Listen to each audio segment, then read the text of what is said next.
Forget what you think you know about Vikings in America.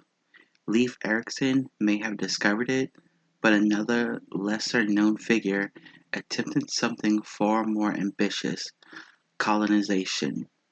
This is the story of Thorfinn Karlsefni, the wealthy merchant who led the largest Viking expedition to the New World and whose son became the first European born on American soil.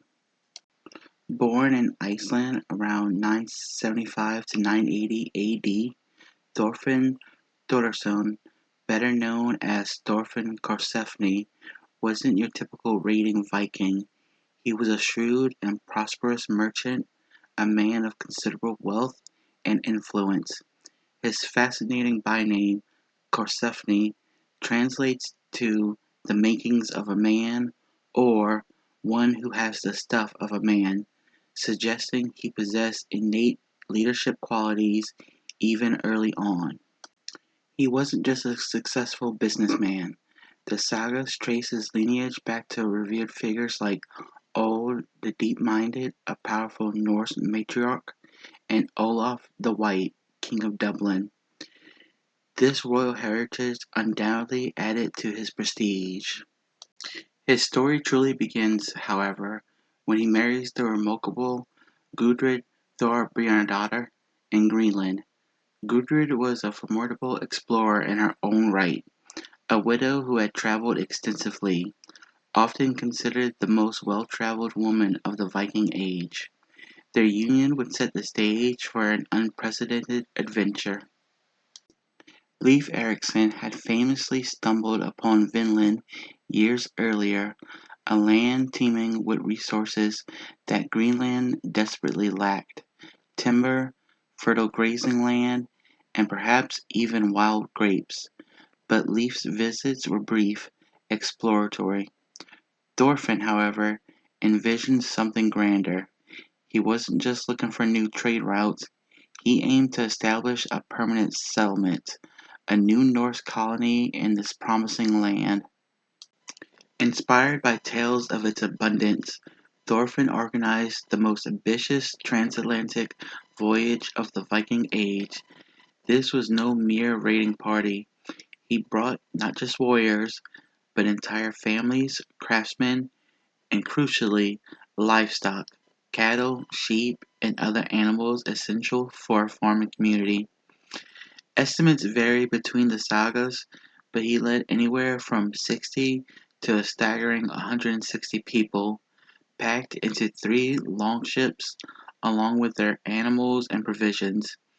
Imagine the planning, the courage, the sheer logistics involved in moving an entire community across the treacherous North Atlantic, heading into the unknown.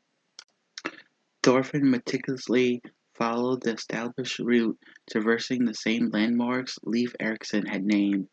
First they reached Helluland, the land of flat stones, a desolate, rocky expanse likely modern-day Baffin Island, not suitable for settlement but a crucial waypoint. Next was Markland, the land of forest, which historians believe was Labrador.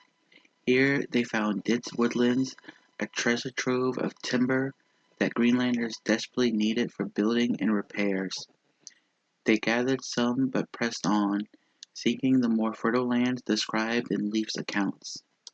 Finally they arrived in Vinland, the land of wine or land of meadows. The exact location is still debated, but archaeological evidence at Lanso Meadows in Newfoundland strongly suggests it was a base camp, if not the main settlement. Here, the land was rich, offering excellent pastures for their animals and abundant fish in the rivers. They established a camp, built houses, and began the arduous work of forging a new life. It was here, in this new land, that history was made in a truly unique way. During their time in Vinland, Thorfinn and Gudrid welcomed a son, Snorri Thorfinnsson. Snorri holds the distinction of being the first child of European descent definitively known to be born in the Americas. Imagine the hope, the promise, this birth must have represented for the fledgling colony. But they were not alone. The Norse soon encountered the indigenous people they called Skraelings. Initially, these encounters were cautious yet peaceful. The sagas describe a fascinating trade. The Skraelings were eager for Norse cloth and iron goods, while the Norse valued their furs. However, the Norse, wary of giving away too much iron, started trading milk instead. This fragile peace, however, was short-lived. A pivotal moment, famously recounted in the sagas, involved a Norse bull. One day this bull, part of Thorfinn's livestock, broke free and bellowed loudly. The Skraelings, having never seen or heard such an animal, were terrified. This incident, combined with growing mistrust and possibly competition over resources, quickly escalated into open conflict. The Norse were skilled warriors, but they were vastly outnumbered. The sagas detail several skirmishes, some bloody. Thorfinn, a pragmatist, understood the grim reality. Despite the richness of the land, the constant threat from the indigenous population made a permanent, peaceful settlement untenable. After 3 arduous years, with a heavy heart, Thorfinn made the difficult decision to abandon Vinland. The dream of a Norse colony in America was over. He led his people back across the Atlantic, first to Greenland, and then eventually around 1010 AD to his homeland of Iceland. Thorfinn settled on a farm called Glomber, which is now a historical museum, living out his days as a wealthy and respected farmer. Gudrid, ever the adventurer, would later undertake a pilgrimage to Rome, another testament to her remarkable life. While Thorfinn's colony ultimately failed, his expedition remains monumentally significant. It represents the deepest penetration and most serious attempt at Norse colonization in North America. His son, Snorri, is a living link between two continents, centuries before Columbus. The archaeological discoveries at Lanzo Meadows in Newfoundland in the 1960s, a UNESCO World Heritage Site, provide irrefutable physical proof that the sagas, though embellished, were rooted in historical truth. They confirm the Norse presence and the incredible scope of their seafaring achievements. Now, for those of you familiar with the incredible Vinland Saga, anime and manga, it's important to separate the captivating fiction from the historical Thorfinn Karlsefni. The anime takes immense creative liberties. The real Thorfinn was not a revenge-driven teenage warrior, nor a member of a mercenary band, nor did he fight in England alongside Prince Canute. He was a wealthy, mature merchant captain in his late 20s or early 30s when he set sail for Vinland. While he did eventually choose to leave Vinland to avoid further bloodshed, he wasn't a philosophical pacifist in the modern sense, but a pragmatic leader prioritizing the survival of his people.